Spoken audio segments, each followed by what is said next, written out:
Everyone, today is Dr. Cordes, and in our subject, assessment of learning, we are now in week 4.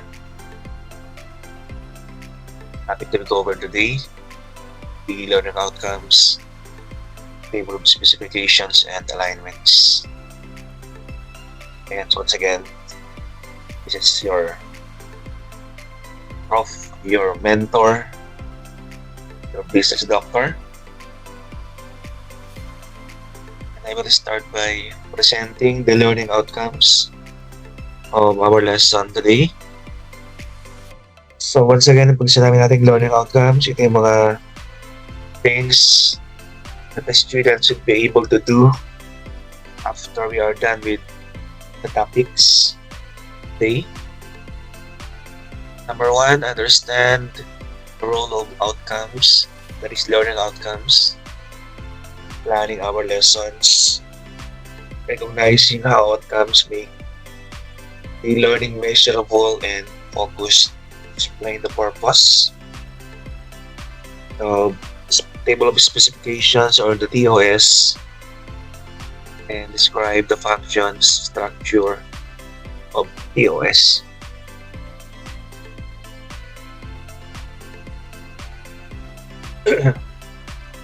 So that is ating objectives. And the topics for today, the following. So you have 7 topics. Hopefully, we can finish all of this ngayong araw na to. And from definition of learning outcomes, you will notice I always start my lessons by presenting, rolling out the learning outcomes. Kasi ito yung mga target natin no? And learning outcomes, ito yung mga they should be clear, measurable. Para sa mga teachers, educators, ito mga objectives natin. But since we are promoting the outcome-based education, the OBE, nakafocus na sa mga learners natin. Not necessarily the objectives ng isang teacher, but ano ang pwedeng matutunan ng mga estudyante natin. That is why we have this learning outcomes. Yung mga outlines or parang kontrata natin, parang kontrata natin sa mga estudyante or pupils that what should they know after they are done with a lesson. Ayan, and in our part, ito rin pinaka-guide natin. Kasi pag hindi natin na-achieve mga estudyante ito na learning outcomes, maybe we are lacking in something. Nakakulang yung ating mga strategies, so we can assess our strategies if ano ay still relevant or we have to change depending on the landscape. So, hindi tayo basta-basta nagtuturo na kung ano. We should base sa ating mga topics or syllabus dapat may ma-achieve at the end yung mga estudyante natin. That is basically the learning outcomes.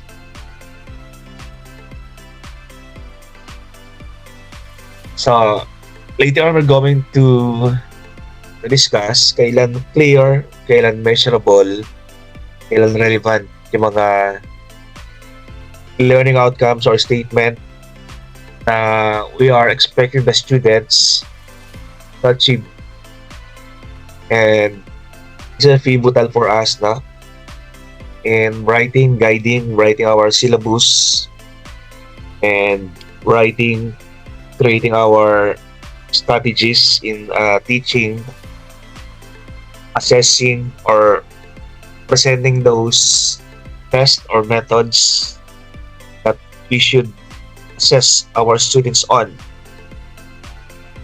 And it will also ensure the educators, the teachers, sabi ko kanina, we are not just on the objective of the teachers kung anong ma-achieve natin, but pag meron tayong mga learning outcomes, we can align, we can compare yung mga skills nila doon sa mga tinuturo natin. And the ultimate goal is for the students' future success. So ito yung mga when are we going to tell, to say, ng learning outcomes natin, you're not just creating the learning outcomes, no? Meron tayong mga characteristics. Tatlong characteristics so that we'll know kung effective o tama yung mga ginagawa natin mga learning outcomes for the students. Clarity, measurability, and relevance must be clear, concise. So it is not only the teachers that understand the outcomes of the students, dapat pinapaliwanag din natin sa kanila. So kaya nga, at the start of every lesson, we should be presenting the learning outcomes. Para nakapokus sila doon, yung ating mga instruction materials are tailored or focused doon sa mga gusto nating ma-make sure. The skills ng mga estudyante natin. Pag sinabing clarity, ang gagawin natin, dapat, example, clarity means that is simple words, simple English, direct, and the words language should be understandable. Mga estudyante natin para alam nila what we are expecting from them. So clarity, why important? Siyempre pag yan ay vague or hindi maintindihan, so they will not know what are expected from them. And that will also help the teachers and students, siyempre tayo, ng mga teachers and tayo, interpret the outcome. So pareho tayong dapat clear, parehong naintindihan ng teachers and learners yung mga expected outcome from them. So that is to be clear, na? Example ng isang clear na learning outcomes. Identify 3 causes of climate change. That is very clear. Ang hindi clear, example, ito hindi clear to understand climate change. That is not clear. Kasi dapat nilang malaman alin sa climate change ang dapat nilang maintindihan. So to make it clear, gawin natin, identify 3 causes of climate change. So that is now clear.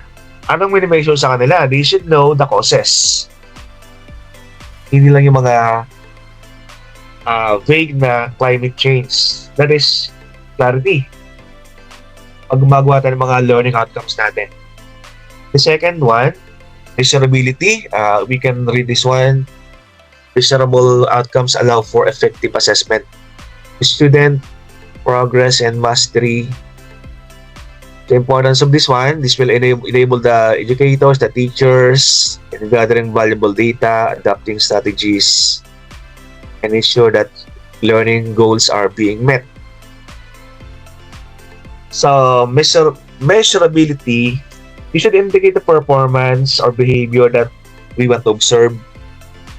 Dalawa. Ilagay natin yung mga performance, behavior, skills that you want to observe, assess, or quantify. So, bakit important yung measurability? Siyempre, paano ma-measure natin? Basically, para ma-measure natin, yung learning outcomes ay na-achieve at the end of the lesson. And of course, it will ensure us align yung mga gagawin nila. So, para measurable ang isang learning outcomes, gagamit na yung mga Bloom's taxonomy. I have explained before na anong ibig sabihin ng Bloom's taxonomy. I know I already introduced you to Benjamin Bloom's. Sa yung may proponent na he theorized the Bloom's taxonomy. Sabihin, gagamit ka ng mga verb measuring the skills. Example, para daw measurable ang isang effective learning outcomes, gamit yung mga words, no? For example, list, pair, analyze, design. No? Pag itong mga verb na tayo ginamit natin, we can measure yung outcome ng nasa estudyante. Example, Ito ay measurable na learning outcomes. Compare renewable and non-renewable energy sources in a two-paragraph explanation. So we can measure, di ba? Kasi if they can compare renewable versus non-renewable, dalawang paragraph. Sabihin, pag kunti lang pala sinulat ng isang estudyante, pag isang paragraph lang pala siya, sabihin niya wala sa masyadong mailagay, walang masyadong maisulat. So we can measure. Siyempre, compared yun sa mga students na nagsulat ng dalawang paragraphs or tatlong paragraphs, we can measure at least na mas maraming nabasa yung estudyante, mas maraming nasulat. That is measurability. Na? The third one, a learning outcome should have relevance. Relevant learning outcomes connect to real-world applications. Dapat yung mga lessons natin ay more meaningful if they can apply. They can align yung mga interest and future needs, foster motivation and deeper engagement in the learning process. So, relevance, hindi should connect ha. Ibig sabihin, hindi lang siya na nag-aaral, kung ang natutunan doon, they should connect samples sa real life application, they can connect to their goals, they can connect to their needs. Relevant yung learning outcomes. No? And why relevance matters? Pag ginawa natin itong may relevance, it will ensure outcomes support the broader curriculum. It will make learning meaningful and purposeful for students. Pag nalaman nila, if they can appreciate that they can apply yung lesson sa kanilang real world situation, personal situations, that is more meaningful for them. And of course, relevance will help students understand why they are learning the content. So, sample is ang relevance. If they can apply the budgeting techniques to create a personal financial, for example, no, they are teaching them personal finance. They are teaching them how to budget, how to increase wealth. Hindi lang sa klase, no? Hindi lang sa klase sila natututo, but they can apply. They can learn how to save in the bank. They can invest. That is relevant, no? Or if you are a teacher, you are teaching fractions, then they can apply yung fraction. Yung fraction sa math, yung parang numbers lang, di ba? But if they can apply the same concept ng fraction, example sa accounting subjects, business math, English, di ba? Stories, or personal, na? Pinagatian sila, they can use fraction personally. That is relevant. That is relevant for them. Okay, yung mga ibig sabihin ng na isang characteristic ng effective learning outcomes, and this is Benjamin Bloom's. Once again, I know Benjamin Bloom always included sa mga board examination, just like Howard Gardner last time, di ba? Howard Gardner, Sigmund Freud, Benjamin Bloom, yan marami mga famous personality na tinitake natin sa subject na to that I know are included sa board examination. So as we progress, marami pa tayong mga personality educators na that will be explaining, that will be part of your reviews for the board examination. And one of those is Benjamin Bloom. The most famous theory of Benjamin Bloom is of course the Bloom's taxonomy. Ito yung gagamitin talaga nyo pag isang educator ka na, whether you are in the university, tertiary level, basic ed, high school, senior high school. You'll be creating lessons na may mga learning outcomes based sa Bloom's taxonomy. And Bloom's taxonomy was introduced to us by Benjamin Bloom in 1956. Medyo matagal ang kanyang theory. 1956. Ilang taon na yan? 70 years. Ito yung original niyang Bloom's taxonomy, the cognitive domain. Meron tayo ditong pyramid, di ba? Evaluation, synthesis, analysis down to analysis. So basically, ibig sabihin na ito, yung pinaka-basic, pinaka-mababang lowest form of thinking is the knowledge, comprehension. Ang pinaka-mataas, ang pinaka-gitna yung application, no? Ibig sabihin, pag nagkakabisado lang sila, that is only knowledge, no? Pero if they can apply the knowledge, yan nasa gitna. But the highest form of highest thinking skills ay if they know how to evaluate. That is from 1956. No? But in 2001, the Bloom's taxonomy was revised by Anderson and Krathwohl in 2001. No? Parang ni-revise na. Siyempre, something changes based sa trend, based sa situation. You should revise something, no? And yun nga, Krathwohl and Anderson revised the Bloom's taxonomy from 1956 in 2001. Ito na yung bagong Bloom's taxonomy. Same level pa rin, we have 6 levels, starting from remembering, understanding, applying, analyzing, evaluating, and creating. So, ganun pa rin yung ating, yung concept natin, di ba? The base of the pyramid is the lowest skills. Pag nagkakabisado lang sila, recalling facts and basic concepts like memorizing, just listing, is the lowest form of thinking. Just remembering. Pero pag sila daw ay they can daw classify, describe, discuss, concept, that is understanding.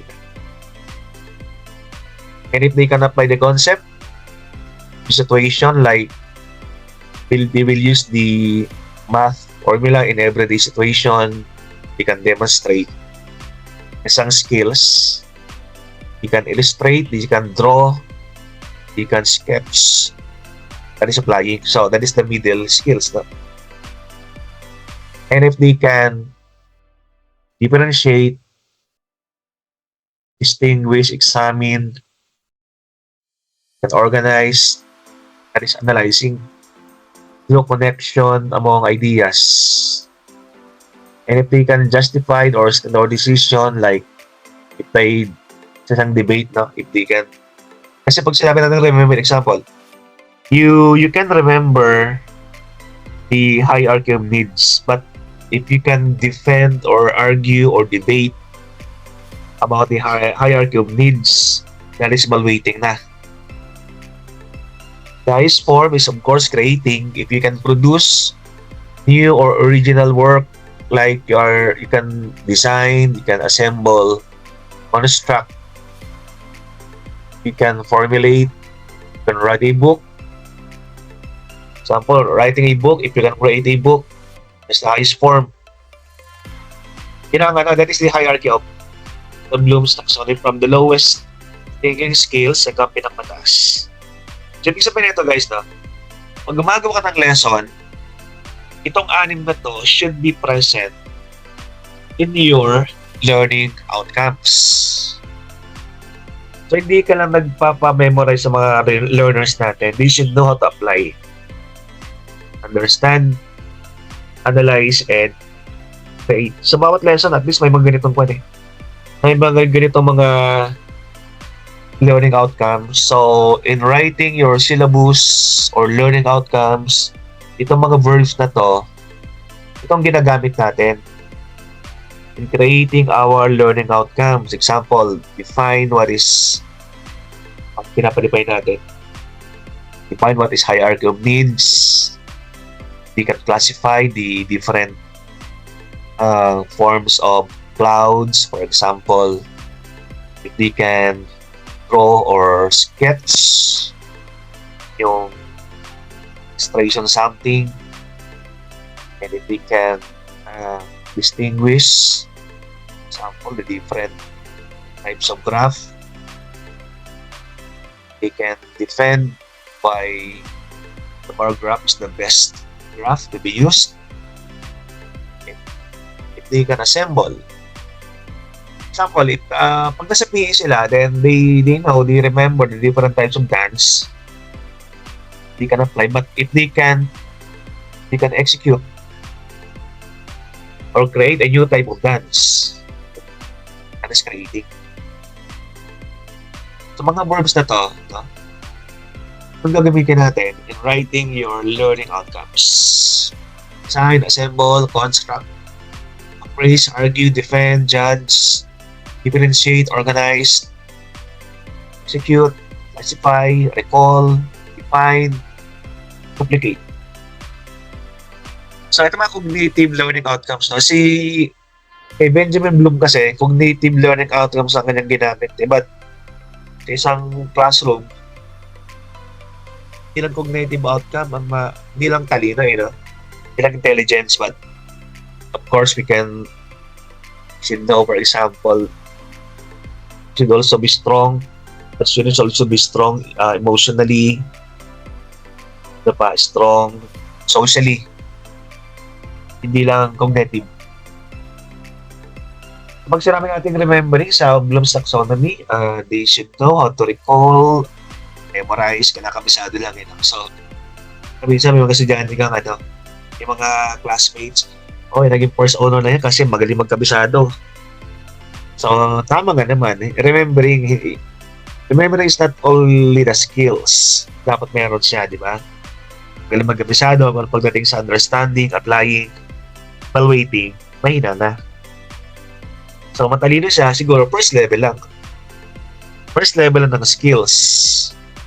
Kaya yung magandang skills na merong higher thinking skills like creating, evaluating, analyzing, hindi lang tong remembering, understanding, di ba? So, remembering, recalling, nag-alala mo lang, you can recognize information from memory. Pag kaya mo lang maglista, mag-define, that is remembering. Example, list the parts of a plant cell. That is remembering. Kasi naglilista lang sila. Ha? Pero pag sinabi natin understanding, you should know the meaning and interpret information accurately. Kasi po itong mga pag-sinabi natin ay if they can explain, if they can summarize, hindi na memorize na. But if they can explain, yung kailan nakabisado, they can summarize, yung kailan nakabisado, that is understanding. If they can explain, summarize, describe, interpret, classify, compare, that is understanding. Example, if they can explain how photosynthesis works, that is understanding. But if they know the definition of photosynthesis, that is remembering. But if they can explain how photosynthesis works, that is understanding, second level. Okay, so medyo tumataas na, di ba? Kapag sinabi na applying, if they can use the knowledge to solve real-world problems, like for example, tinuro mo ng math, fraction, tapos nagamit niya how to divide a pizza hut, that is applying. Right? Tinuro mo research, tapos they can actually now do research. Applying. Kasi using knowledge in new situations or contexts, so anong pwedeng gawin nila dito sa applying? If they can use, if they can demonstrate, if they can solve, if they can implement, if they can perform, sample sa PE, no? Pero mo ng ball of dancing. But if they can now perform, demonstrate, yung sayaw, that is applying. medyo nung tumataas na siya, di ba? The fourth level, nyo, can you recall? Fourth level, analyze. Assess info to draw informed conclusion. Analysis. So, basically, breaking information into parts. It's analyzing, di ba? On synthesis, binubuo. Pag-analyze, break natin into parts. So, anong pwedeng gawin ng estudyante natin sa analysis? If they can differentiate, if they can examine, if they can organize, they can compare, contrast, categorize, that is, they know how to analyze. Example now. They can compare and contrast renewable and non-renewable resources. That is analysis. They can compare, contrast Andres Bonifacio from Emilio Aguinaldo. That is analysis. Okay, then the fifth level, evaluating. Make judgment based on criteria and standards or evidence.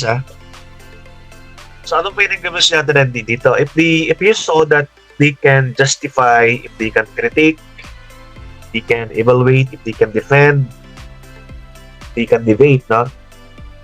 They can argue, they can judge, means they are evaluating. So sample ng sample ng mga skills na may tingnan sa kanila. If they can evaluate the effectiveness of a proposed community waste management plan, that is evaluating.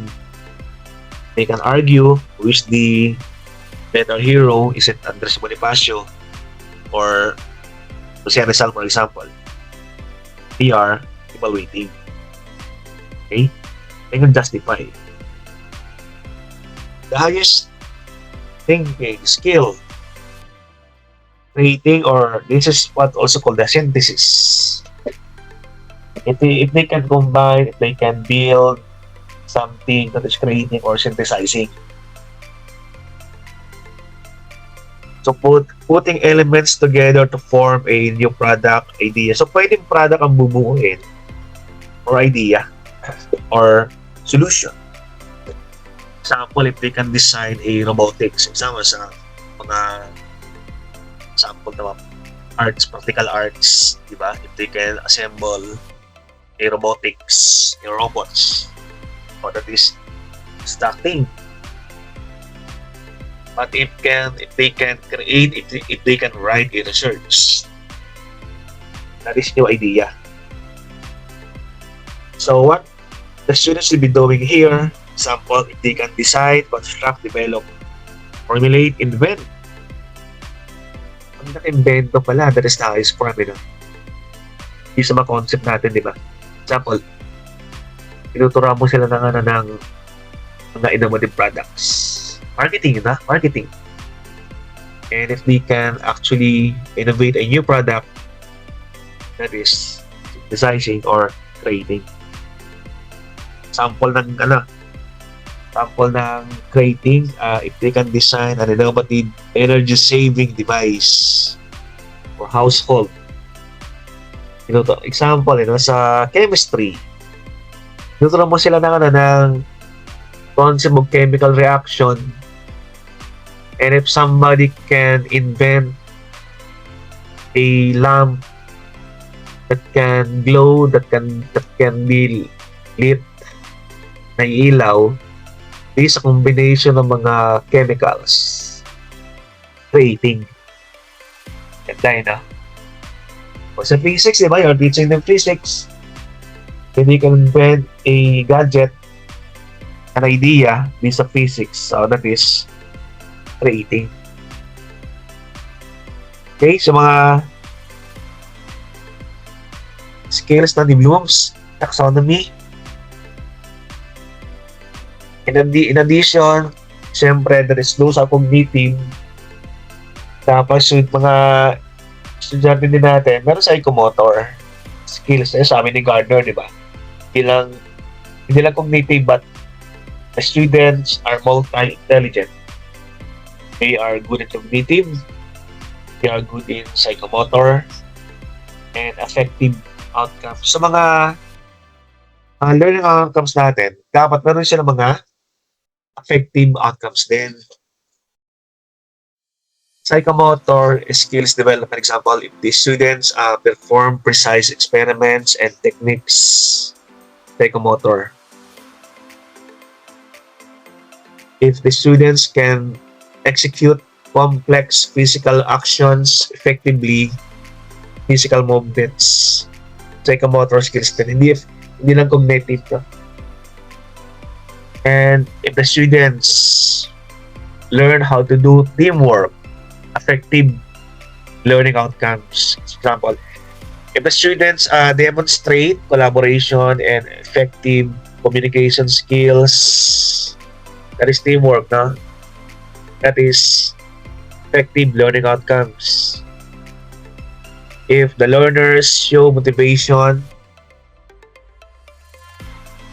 for understanding diverse perspectives, that is effective skills. So, no? Cognitive skills, dapat meron sa learning outcomes. Psychomotor skills, dapat meron din. Effective skills, dapat meron din. Para mga estudyante na, well-rounded. Parang ito yung mga total but emotional quotient plus intelligent quotient. Yan. So, comprehensive, no? Mga learners nila. Okay, so moving on. Ito yung sample ng learning outcomes. Actual, no? Ang learning outcomes sa mga syllabus hindi na gagawin. Example, I have here the 3 types of learning outcomes. 4 types. Example, learning outcome A1, define the evolution of personal sailing from ancient times to the modern era. Diyan ginamit natin yung word na define. That is knowledge. Knowledge skills na. Yung lowest form of Bloom's taxonomy. Knowledge. Is the remembering. Bloom's taxonomy. Sinabi naman natin, teach the importance of trust. Sabihin nga, if you can teach, the skills sa Bloom's taxonomy is applying. We can summarize our primary types of buyers, understanding. They can explain the importance of collaborative two-way communication, that is knowledge. If they can discuss the different types of sales presentation, that is understand. Ito naman, if they can show the contribution of personal selling to society, that is applying, kasi yung verb na show, that is applying, no? And if they can interpret that is, or the distinguishing characteristics of trust-based selling, the word interpret, na ginamit ko sa iyong learning outcomes, that is understanding. We use the verb illustrate, that is analyzing. If they use the word write, if they can write the primary types of questions, that is rating. They can appraise when it is best to use the 3 types. Since presentation, that is evaluating. So, sabihin niya guys na sa mga learning outcomes yung gagawin sa iyong lesson, sa iyong subject, dapat yung mga 6 levels of Bloom's taxonomy ay ini-integrate mo. Hindi lang puro remembering, no? Ang nakalagay. Then, meron ding attitude or effective sa iyong learning outcomes. Example, if they can show customer handling skills, if they can appreciate patronage of the customers, those are effective.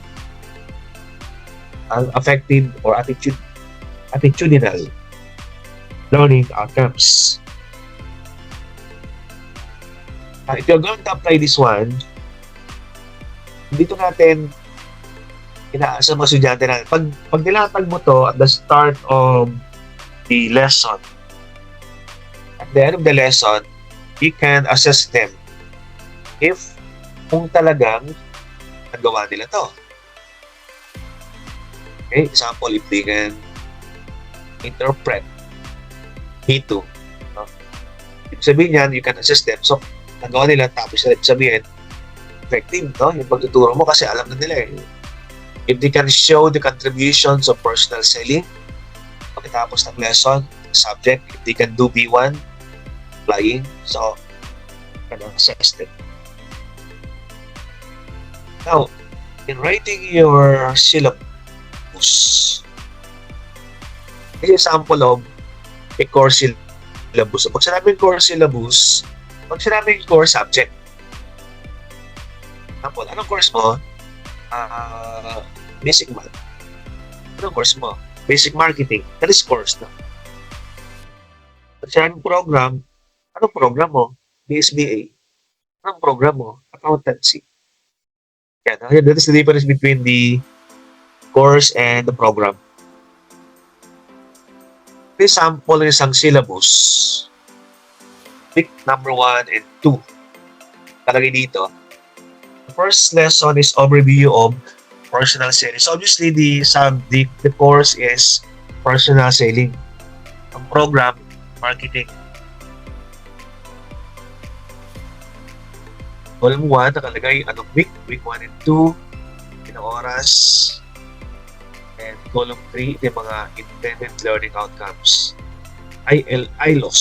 Sabihin, the end of the lesson, ito yung mga intended outcomes na dapat meron ng mga estudyante. A1 and B1. Yung mga learning outcomes, dapat naka-align yan. Alignment, di ba? Sa iyong mga topic. Example, topic number 1. Overview of personal selling. Anong mga learning outcomes yung kasama dyan? A1, B1, C1, and D1. Diba personal selling? Yung mga learning outcomes mo, A1 hanggang D1, dapat naka-anchor dito sa yung mga subject. Kung babalikan natin yung ating learning outcomes, A1. A1, di ba? Ayan, A1. Define the evolution of personal selling. B1, show the contributions of personal selling. C1, distinguish between transaction-based selling. Diba? So, all of them relate to personal selling. Kaya nakalagay sa ating syllabus ng personal selling, ito yung mga intended learning outcomes. Ito mga dapat mayroon mga estudyante the end of your lesson. Okay? Yan mga ilang alignment, no?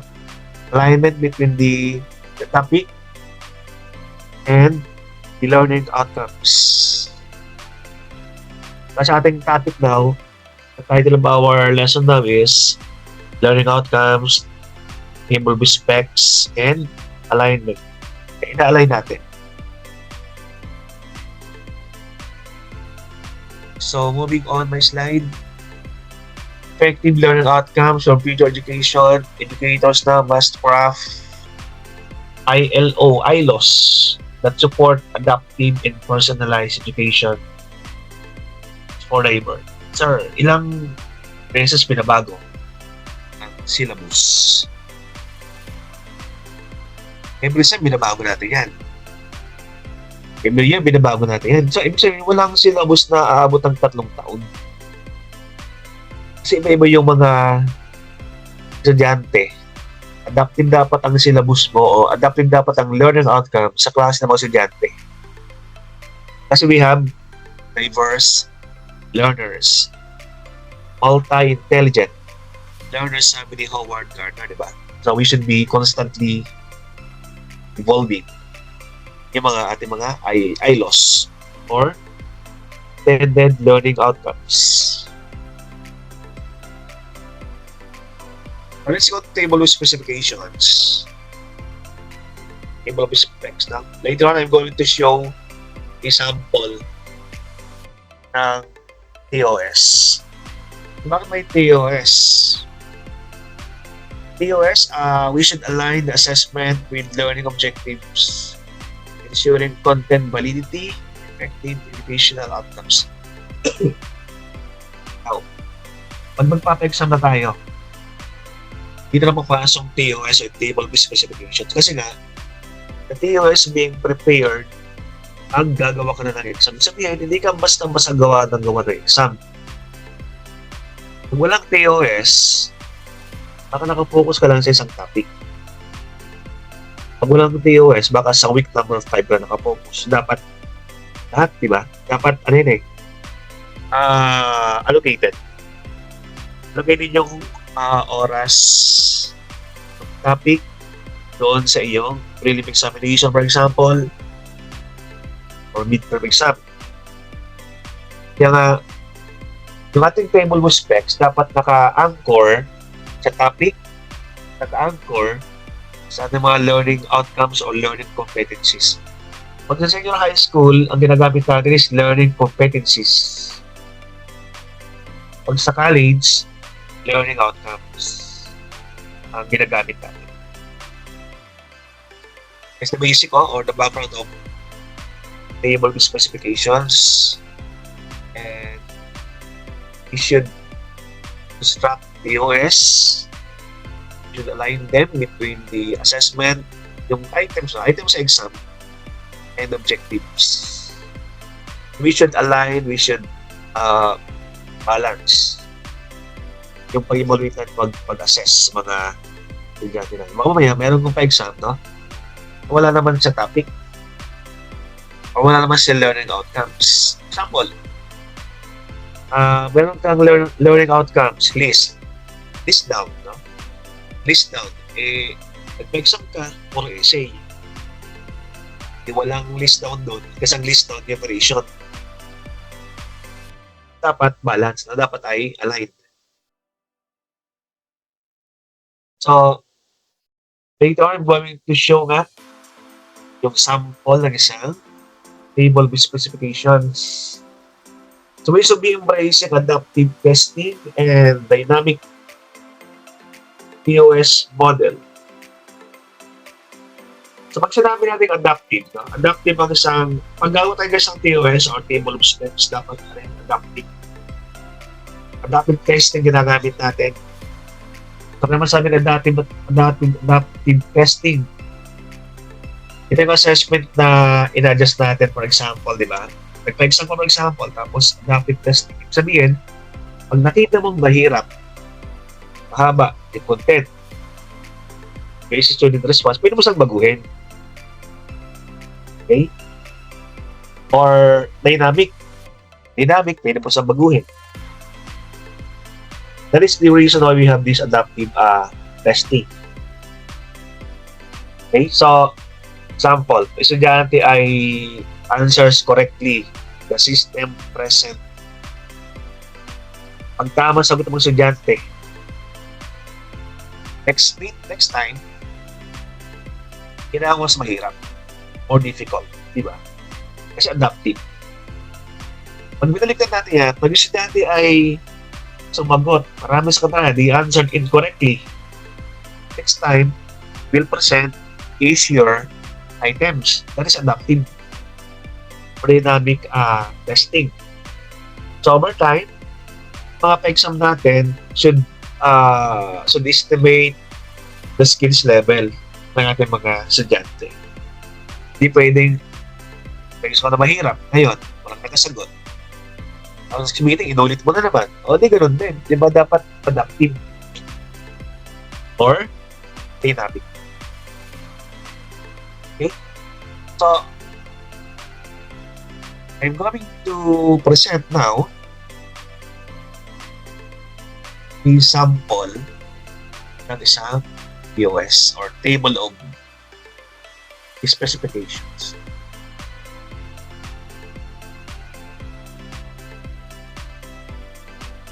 Okay. Yan, and presenting a table of specs. Ito yung sa mga ano ko, sa mga estudyante ko sa senior high school. This is a format of table of specification. You have the school header, the title of the document, table of specs, subject fundamentals of ATM, period covered, first quarterly exam, school year 2025.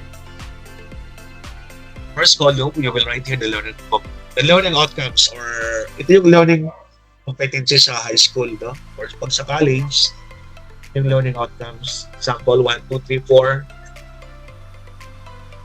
Learning outcomes based sa syllabus. Identify the elements of the statement of financial position. Number 2, classify. Number 3, prepare.